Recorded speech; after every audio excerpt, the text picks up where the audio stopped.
The older I get, the more I realize it's human beings that are truly the real monsters of this world. Back in 2021, my boyfriend and I broke up. I was staying in his apartment. It was a pretty bad breakup, and pretty much I had to be moved out ASAP. I was searching all over the internet for a place to rent. I was getting pretty desperate, to be honest, when, one day, I found a pretty decent apartment not too far from me on Craigslist. I reached out to the owner, and we made plans to meet up and to have a tour of the apartment. When I arrived, it was an okay property. It wasn't in the best part of town, and the rent was a little high for my budget.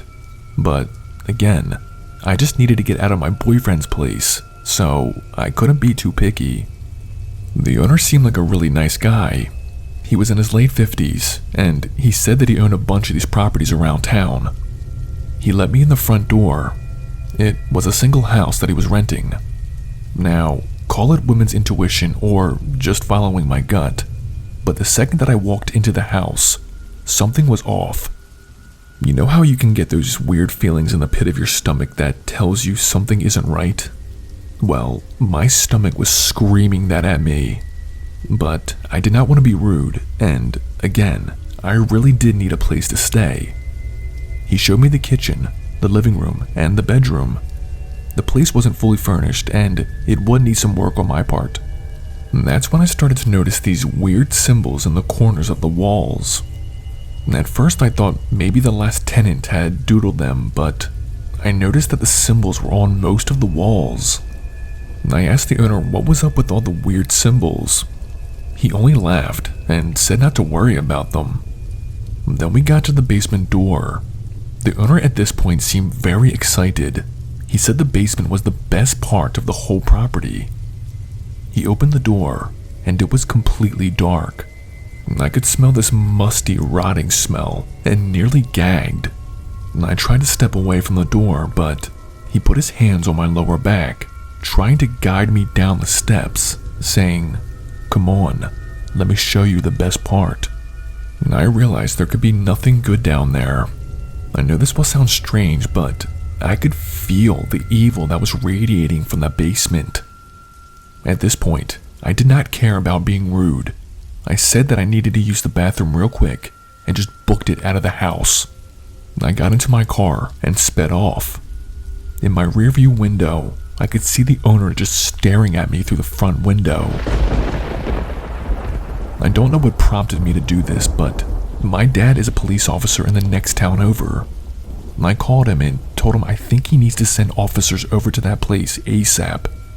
Well, the next day, 2 officers went out to that house, and what they discovered was horrifying. They discovered 3 dead females in the basement. Their ages ranged from 19 to 27. And here's the worst part. That owner had multiple properties. Officers were sent to each property, and at every one of them, they found bodies. This guy's MO was to lure people on Craigslist, especially women, to check out his properties. He'd show them the basement and commit his evil there. This guy in my area is now known as the Craigslist Killer. Guys, please don't ignore your intuition. If I ignored mine, I would not be here telling you this story. Use good judgment and always be aware of your surroundings.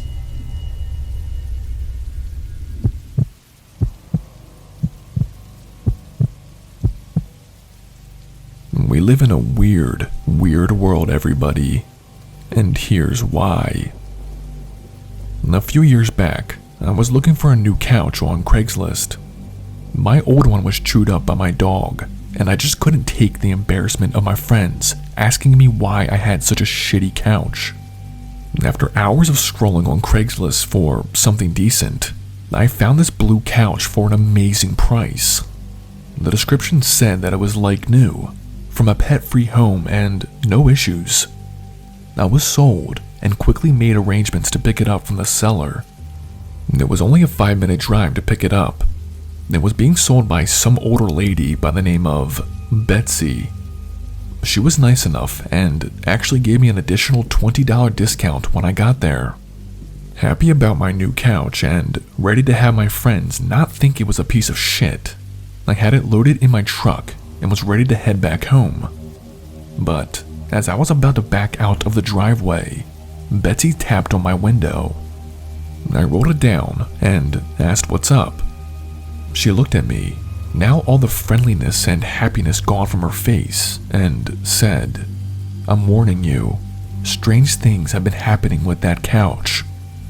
I laughed a little bit nervously. I did not know if this was some kind of weird sales tactic, but ultimately, I said everything should be fine and backed out of her driveway. Later that same night, after I had moved the couch into my living room, I was sleeping in my room. I want to say it was around 2 a.m. when I suddenly woke up. At first, I thought I had a bad dream or something like that, but I quickly realized that's not why I woke up. I could hear whispering. Like children whispering. Like when they're trying to keep a secret hush-hushed. I don't have any kids or a girlfriend. It's just me and my dog in my house. I got out of bed and went to further investigate. I wish I hadn't. I stepped into my living room and it was freezing. I mean like ice cold. The whispering had stopped by now and that was fine, but what was not fine was the little girl that was sitting on my new couch. I had to slap myself to make sure I was not dreaming. I told her, "Whoever you are, you need to get the fuck out of my house right now." As I took a step closer to her, I realized that her face wasn't a face.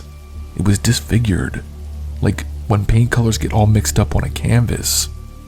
I nearly shit my pants. I sprinted back to my bedroom, grabbed the gun that I keep under my bed, and bolted back into the living room. But when I got there, the little girl was gone. I was reminded at that moment of Betsy with her strange warning about the couch. Believe me when I say, I got no sleep that night. I literally waited for the crack of dawn, loaded the couch back up into my truck, and drove back to Betsy's house. And here's where shit gets even weirder. When I got to the house, there was no car in the driveway. I walked up to the front door and saw there was a note taped to it. It said, "You should have never bought the couch. Now it's too late." And I peeked into the house just to see if anyone was home and nearly shit myself. Standing directly behind one of the windows near the front door was that girl from last night. Her face was still disfigured and she stared at me with these blank empty eyes. I ran back to my truck, dumped the couch onto the driveway, reversed out of there, and never looked back. No weird shit has happened since, but one thing is for sure. I am never buying anything off of Craigslist again.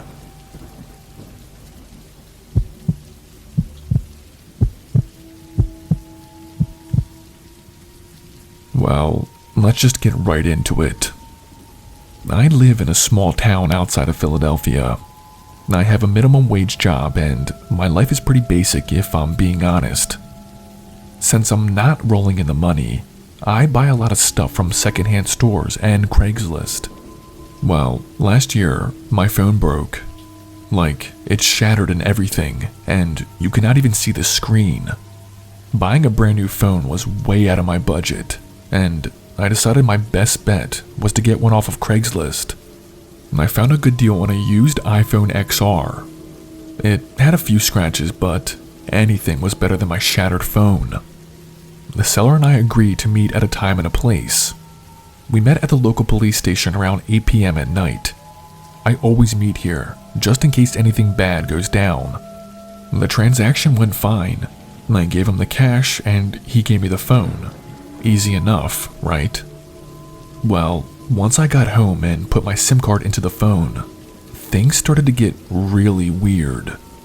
I was getting strange texts from numbers saying, "The job is done, pay me in crypto." I started blocking all these messages that I was getting. It was literally like over 30 messages. Then I got the most disturbing message of all.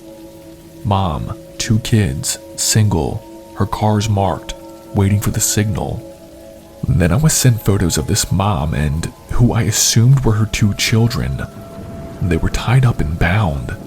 The mom looked really bloodied up. I literally had no idea how or why I was getting these messages. I went back onto Craigslist to message the guy who sold me the phone, but his account was deleted. I literally went back to the police station that night and showed them the messages that I was getting. They had to confiscate my phone. A few days went by and the police told me as much as they could without going into too much detail.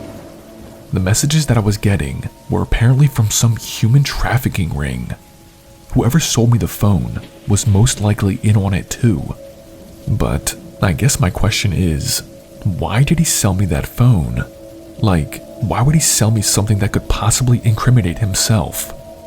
The cops still have that phone and I don't think anything has been done. I haven't heard of anyone being caught, and I have no idea about the condition of that mother and her 2 children. And now, this could just be me being paranoid, but I swear I've seen people following me. Like, when I go to work or go to get gas, I always see this red truck with a man in it. And here's the part that scares the shit out of me. I noticed a mark on my car. It's a W with a cross in the middle, which was the exact same mark on the mom's car in the messages that I was receiving. Like, does that mean I'm being targeted? I have guns and a dog at my place, but I'm seriously freaked the fuck out that this organization is now stalking me. I am never buying anything off of Craigslist again.